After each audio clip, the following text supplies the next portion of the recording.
Hello everyone and welcome to the lecture. So, as we know that we have started the discussion over the topic of the ancient India in the previous lecture, right? Okay. So basically, in the previous lecture, we have seen certain topics regarding the ancient India.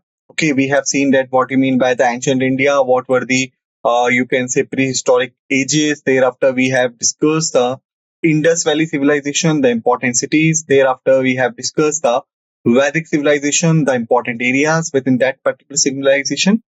So that kind of things basically we have covered in the previous lecture. So we are going to do in this lecture? Basically, in this lecture, we are going to start an important discussion over the certain other topics of the ancient India.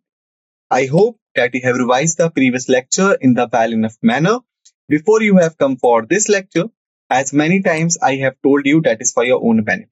So if you are doing this on the regular basis, the thing will be in your favor. If you are not doing this on the regular basis, the thing might be difficult for you when you have to face your examination. Okay.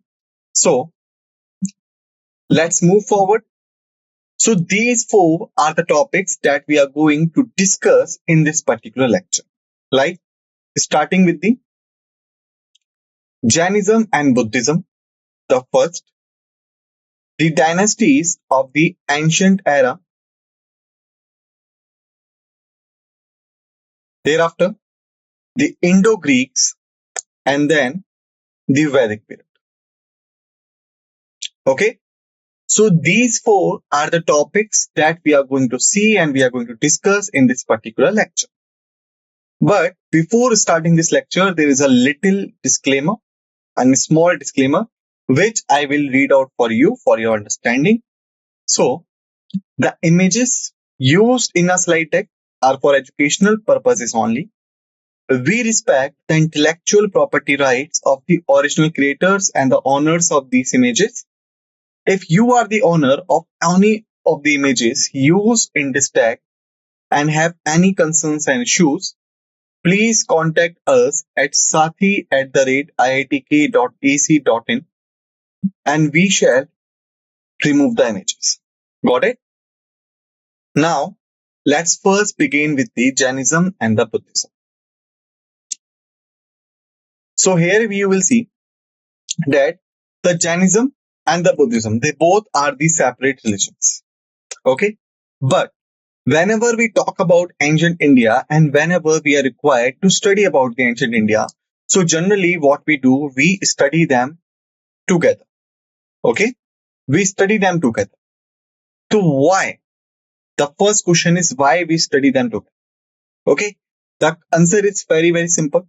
Because, however, these two are the different religions, but the evolution period and the spreading of these religions was on the same time.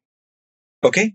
Like you can say, the Jainism and Buddhism came into existence around 600 BC. Around 600 BC. So here you can say the timeline for the evolution is almost the same. Okay? That's why we study them together instead of studying them apart from each other. Okay? The main causes being the reaction against the denomination of Brahmins and spread of agriculture economy. Now, basically the domination of Brahmins belong to the Vedic age. Okay? During the Vedic age, the Sanatan religion was on the rise, and in the later phase, the Brahman, because we have seen that basically there were four Varnas. The first Varna was the Brahmins. The Brahmins established their domination over the other Varnas, and the people who belonged to the other Varnas basically wanted to get rid of the domination of Brahmins. So that's why they moved towards the Jainism and Buddhism. Second, the Vaishya, who were the farmers and traders. Okay, with the spread of agriculture economy, their income was rising, but their status in society because of Varna was not rising. So that's why they also moved towards the Buddhism and Jainism. So if we talk about Jainism, then there were total 24 Tirthankars in the Jainism. Rishabdev was the first Tirthankar and Mahavir was the 24th. Tirthankars were the religious mentors of the Jainism. Okay. The first one was the Rishabdev and the last one was the Mahavir, and they were total 24. Mahavir, if we talk about him, was born in 540 BC in Kundgram, that is near Vaishali. Okay. Mahavir rejected the authority of Vedas, the Vedic age, and did not believe in existence of God. He believed in the attainment of salvation by extreme penance and dying of starvation. He also believed in the universal brotherhood, the equality, and non-belief in the caste system. Okay, so here you can say these two attainments, the universal brotherhood, that was against the system of division of varnas. Second, caste system, because we have seen that the Gotra system also came into existence during the Vedic age. Okay.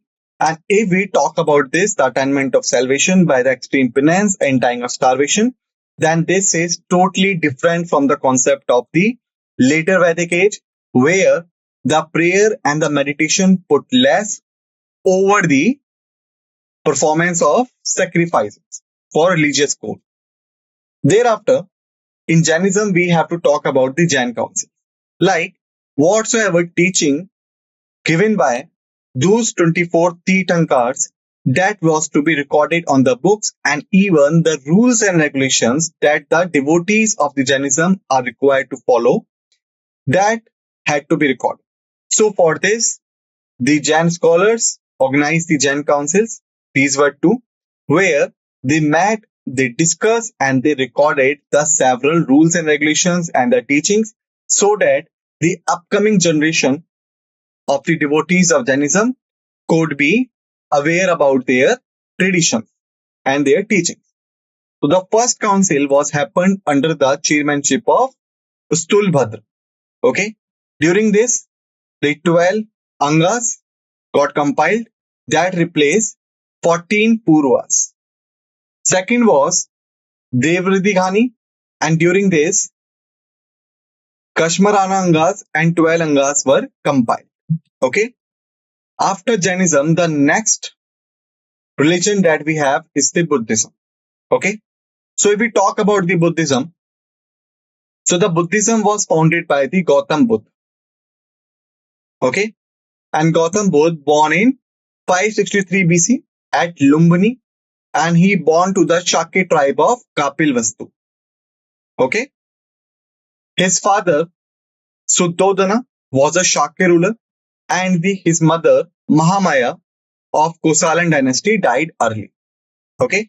So his mother belonged to the Kosalan dynasty, but when he was a small child, his mother got died. And then Gautam Buddha basically brought up by the stepmother called Gautami. Gautam Buddha later on married to the Yashodhara. She was his wife and had a son Rahul. He was his son. He also followed the middle path for the attainment of salvation and believed in the concept of non-violation. What do you mean by the middle path? Like Mahavir said, if you really want to get the attainment of salvation, so you had to be a penance and you have to be died by the starvation. It means that you have to perform the meditation and all at very extreme level. But Gautam Buddha, on the other hand, was denouncing the materialistic thinkings of the world, but he also did not go too much of the meditation and the aesthetic practice. Okay, he remained in a midway. So that's why it is said that he followed the path for middle path for attainment of salvation. The Kapilvastu relief. Kapilvastu relief is combination of the Lord Gautam Buddha's bone for the second time in 114 years, recently traveled from India to Sri Lanka. Lord Buddha's image, sometimes shown with the hand gesture called Bhumi Sparsh Mudra.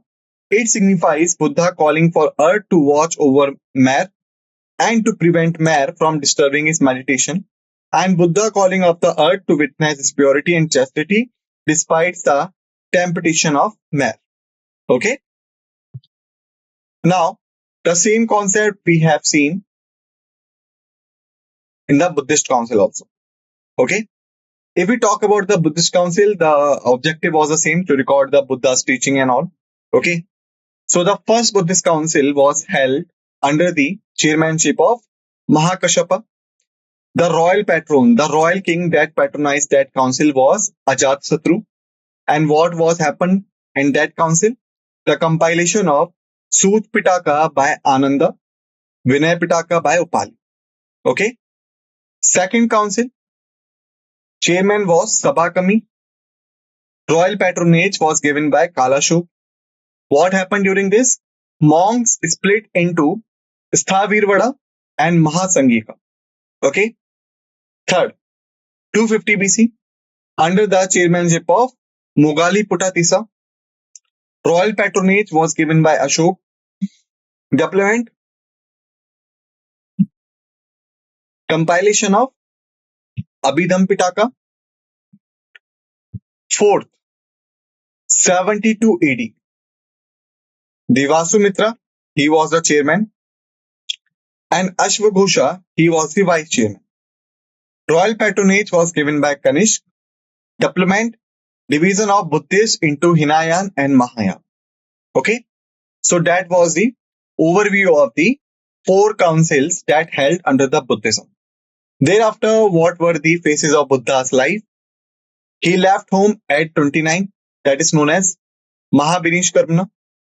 Under People Tree at Bodh Gaya, at the age of 35, he got an attainment.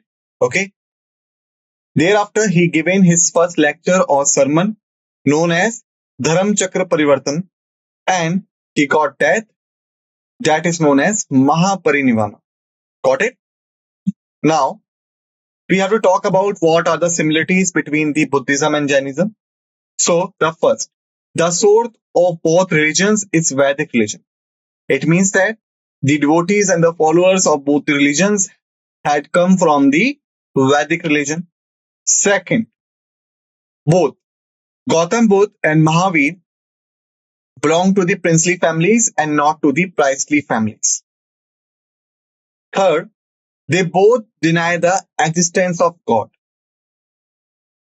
Fourth, both have accepted the theories of karma and the reincarnation. It means that what you have done in this life will be reflected in your next life.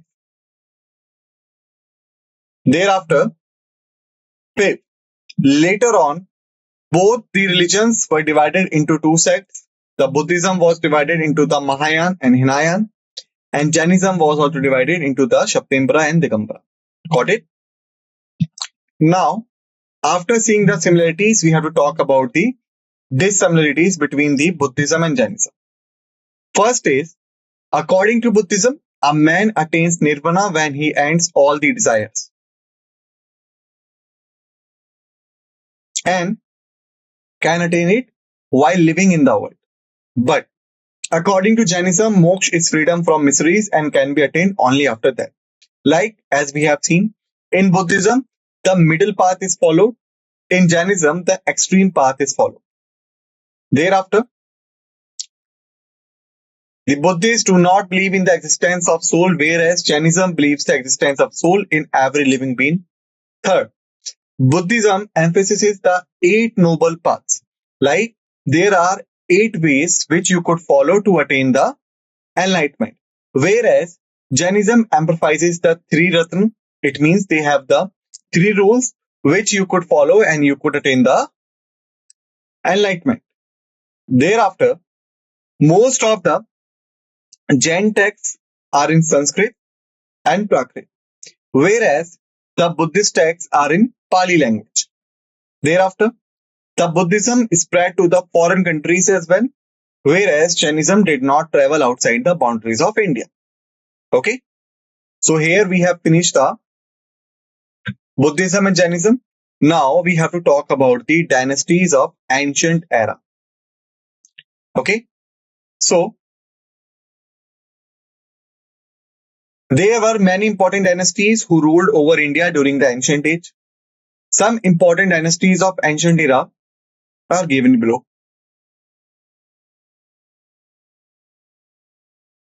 The first, Haryang dynasty. Okay. So the Bhimbasar was the founder of this dynasty. Okay. He expanded the Magad kingdom. If you look at this map, you will see that this area that is highlighted within this map is in Magad. The Magad originally started from here, then over the period of time that got spread it, right? And Bhimbisra was the main person who founded this empire. The earliest capital of Magad was Rajgir. You can see it here also. Okay, which was called Girivaraja at that time. Bhimbasara was succeeded by his son Ajatasattu between 492 to 460 BC. Ajatasattu killed his father and seized the throne for himself. And Ajatasattu was succeeded by Udayin, who was his son. Udayin temporarily shifted the capital to Vaishali.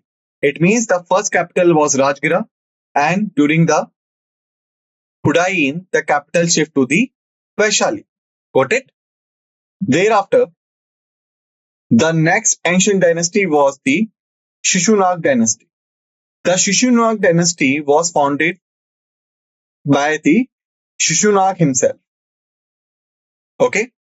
And he later succeeded by the Kalashoka. Okay? He was also known as Kakavarna. Here you can see him. Okay? And basically, the Kalashok transferred the capital from Vaishali to Pataliputra. Okay? The Shishunagas were succeeded by the Nandas, the Nanda dynasty. Thereafter, now we have the Nanda dynasty. So, the Nanda dynasty was actually founded by the Mahapadmanand. Okay? He was the founder. The Nandas were the first non-Kshatriya rulers in the history of India. Like we know, when we talk about the Varna system, okay, in one system, the Brahmins were the prized and the scholars. Thereafter, the Kshatriya were the administrators and the rulers. The Vaishya were the farmers and traders, and the Shudra were the artisans and the servants. So, according to Varna system, only the Kshatriyas had the right to rule the area. But when the Nanda dynasty came into the picture, so the Nandas who were the founder of that dynasty, they all were non-Kshatriya. So that's why it said the Nandas were the first non-Kshatriya rulers in the history of India. The Nandas were also the first empire builders in the recorded history of India. Last ruler of this dynasty was Dhananand. Alexander attacked during Dhananand region. Okay. And Dhananand later on was overthrown by the Chandragupta Maurya, and thus the Mauryan dynasty was found in 321 BC. Thereafter, now we have the Mauryan dynasty. The important rulers of Mauryan dynasties were, first is the Chandragupta Maurya. Okay, Chandragupta Maurya was the founder of the Mauryan Empire, and he ascended the throne at the age of 25. Chandragupta, with the help of Chanakya, started building the famous Mauryan Empire. Alright. Chandragupta defeated the Seleucus Nicator. He was a general of Alexander. Later, the Seleucus sent his ambassador known as Magastani to the court of Chandragupta Maurya.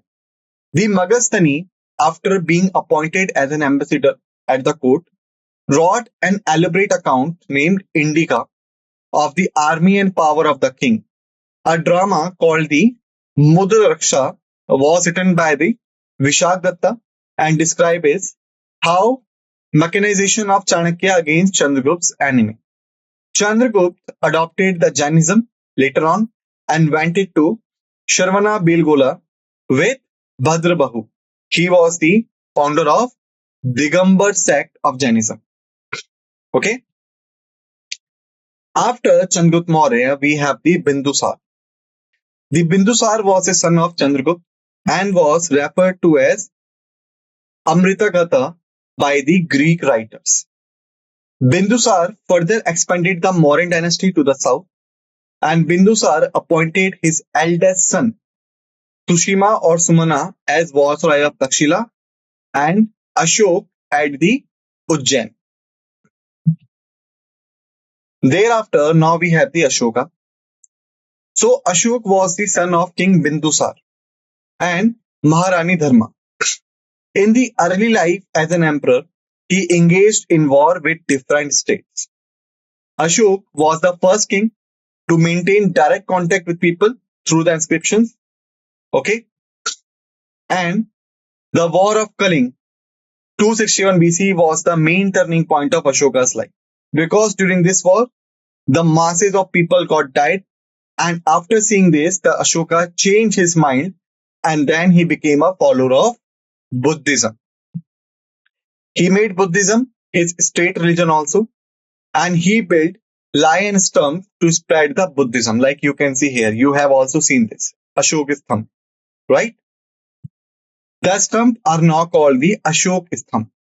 Ashok Stamp of Sarnath was adopted as national emblem of India. So you have seen this as many of the important Indian government documents. Beside Ashok Stamp, the Ashoka had built many constructions like Damek Stup at Sarnath, Uttar Pradesh, Beirut Stup at Madhya Pradesh. Thereafter, the Mahabodhi Temple, Bihar, and he died in the year of 232 BC. After the Mauryans, the next thing that we have to discuss is about the Indo-Greeks. Okay, so the most famous kings amongst the Indo-Greeks were Menander, 165 to 145 BC, also called Milind. Okay, his capital was Shakala, modern Sialkot in Punjab. So we can say the Indo-Greeks were mainly concentrated at the western part of India. Okay. Later on, he was also converted to the Buddhism by Nagasen, and the Greeks were the first to issue the coins that were attributable to the king. It means that the coins contains the story of a king, his bravery in the war, and what he wanted to tell to his subjects. After this comes the Shak. The Shakyas are referred to as Scythians. Okay, the Shakyas were also known as Scythians. The Shakyas came to India through the Bolan Pass. Okay, that is like today's Balochistan area, and first settled in Lower Indus region. The first Shakya king in India was Muoses or Moga, who established the Shakya power in Gandhar, Afghanistan. The most famous ruler of the dynasty was Rudraman I. Okay. After Shakya, we have the Kushans. Okay. If we talk about the Kushans were the nomadic people from the steppes. Nomadic people means that the people who totally depending on animal rearing and usually move from one place to another because they do not have any permanent settlement. So the Kushans were originally a nomadic people that belonged to the steppes grasslands. Kanishk was the greatest of the Kushans who started the Shakya era in AD 78. Okay, so who was the Shakya era? Sorry, who was the founder of the Shakya era? Kushans. And Kushans, Kanishk. Okay, many times the students mark Shakya rulers. That is not the right answer. Kushan were the first rulers to issue the gold coins on a wide scale, known for the metallic purity. It means the quality of gold coin was supreme than the others. The Kanishk was the most known and the greatest of all the Kushan kings. Kanishk ascended to throne in AD 78, and basically we know he founded the Shakya era and the Kushan dynasty. After this, now we have the Shunga dynasty. Okay, so remember the Shunga dynasty was the Brahminical dynasty, and the Shunga dynasty was basically established by the Pushyamitra Shunga. Okay, established by Pushyamitra Shunga. They were basically the Brahmins. This period saw the revival of Bhagavatism. Okay, and basically the Bharut Stup is the most famous monument of the Shunga period. Okay.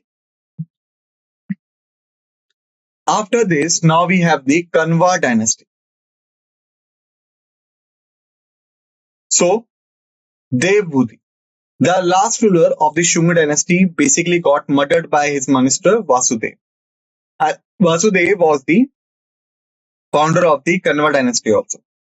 He illegally took over the throne and founded the Kanva dynasty. They were replaced by the Satavahanas rulers.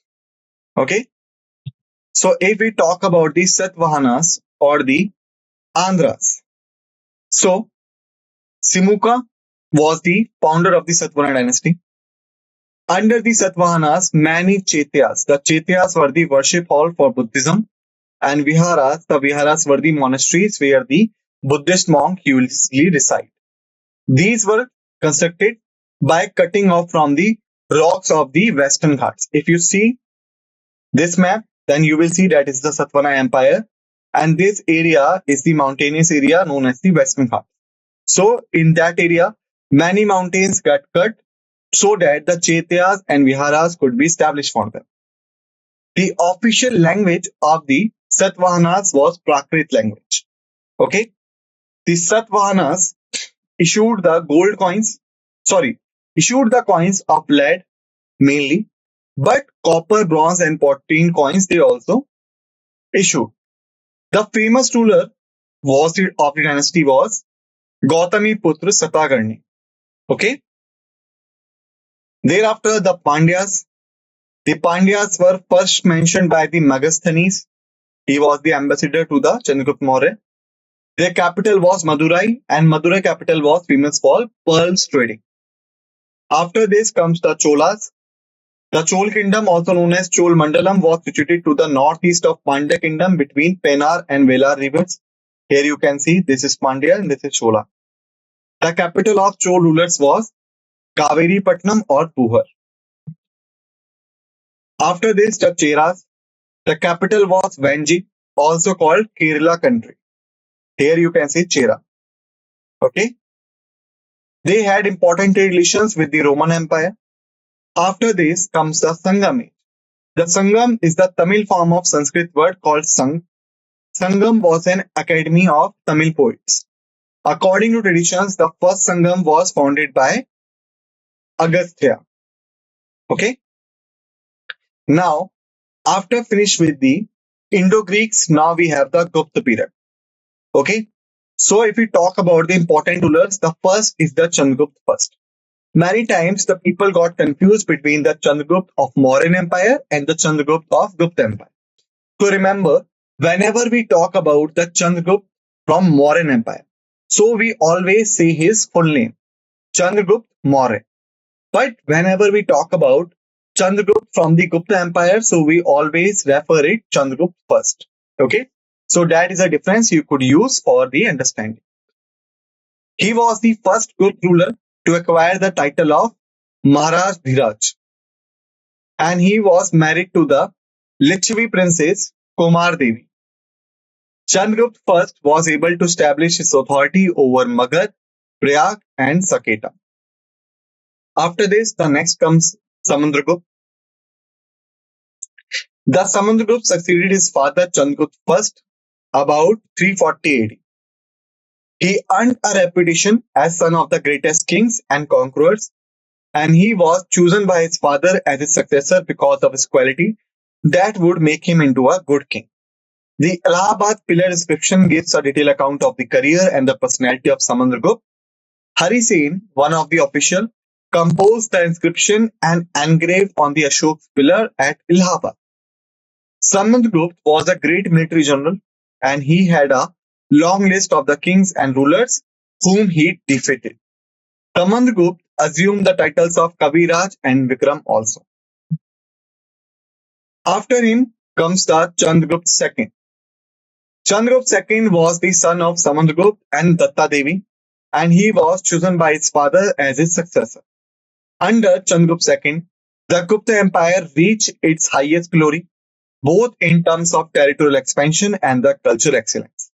After the victory over the Shakyas, the Chandragupta II adopted the title of Vikramaditya. He was the first ruler to issue the silver coins in the memory of victory of over Shakya. Kalidas, the great Sanskrit poet, was a member of Chandragupta II's court.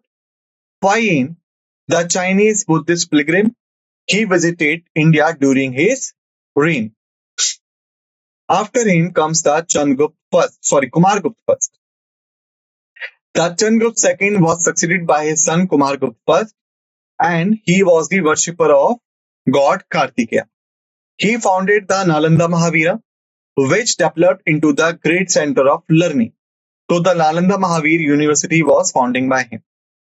Thereafter comes the Skandagupta. He was the last ruler of the Gupta dynasty, and when he was the ruler, the dynasty was invaded by the outsiders named Huns. Okay.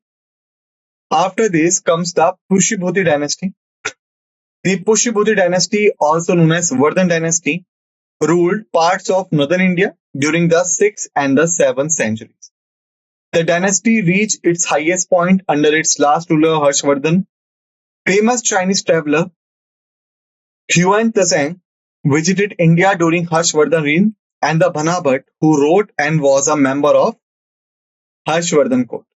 Okay.